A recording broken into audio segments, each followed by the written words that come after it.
آپ صلی اللہ علیہ وسلم کے پاس میں ایک شخص آتا ہے اور وہ کہتا ہے کہ میں اسلام تو ایکسیپٹ کر لوں گا مگر میں صرف ایک ہی وقت کی نماز پڑھوں گا۔ آپ اس سے کہتے ہیں کہ ٹھیک ہے کوئی بات نہیں، ایک ہی وقت کی نماز پڑھ لو، اور وہ اس کو کلمہ پڑھاتے ہیں اور وہ چلا جاتا ہے۔ اگر یہ سیم سوال آج کسی سے کیا جائے، کوئی عالم سے کیا جائے یا پھر کسی دیندار انسان سے کیا جائے، تو جو یہ سوال کرے گا نا اس کو اتنی بری طریقے سے جج کیا جائے گا، ہو سکتا ہے اس کو کافر بھی کہہ دیا جائے، یا پھر اس کی انسلٹ کی جائے، یا پھر یہ بھی کہا جائے کہ تم دین کے قابل ہی نہیں ہو، تمہارے اندر وہ صلاحیت ہی نہیں ہے کہ تم ایک مسلمان بن سکتے ہو۔ اسے کہا جاتا ہے کہ کسی انسان کو اپنی نیکیوں کا تکبر ہو، پرائیڈ ہو، اور یہ اس انسان کو جہنم کی سب سے زیادہ گہرائیوں تک پہنچا دے گا۔ یہ وہی گناہ ہے جو کہ ابلیس نے کیا تھا یہ کہہ کر کہ میں آدم سے بہتر ہوں۔ یہی وہ ظلم ہے جو کہ میں نے دیکھا ہے اپنی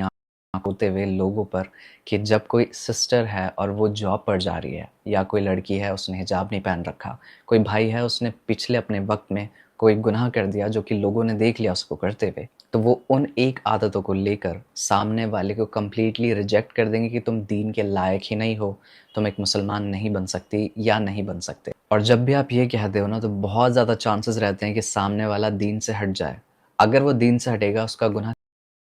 کیا آپ کے سر نہیں آئے گا وہ گناہ؟ یہی وہ تکبر ہے جو کہ یہودیوں نے کیا تھا جب وہ خود کو سامنے والے سے سپیریئر سمجھنے لگے تھے، اور یہی وہ تکبر ہے جو میں نے مسلمز میں بھی دیکھا ہے۔ اور دل اس بات سے دکھتا ہے کہ جو امامت پہلے بنی اسرائیل کو دی گئی تھی اس سے ہٹا کر بعد میں محمد صلی اللہ علیہ وسلم کی امت کو دی گئی، اور آج ہم اس ٹائم پر ایسے وقت میں آ چکے ہیں کہ ہم لوگوں کو دین کے قریب نہیں لے کے آتے، ان کو دھتکار دیتے ہیں، ان کو ڈیویٹ کر دیتے ہیں۔ اگر ان کی 10 اچھائیاں ہیں نا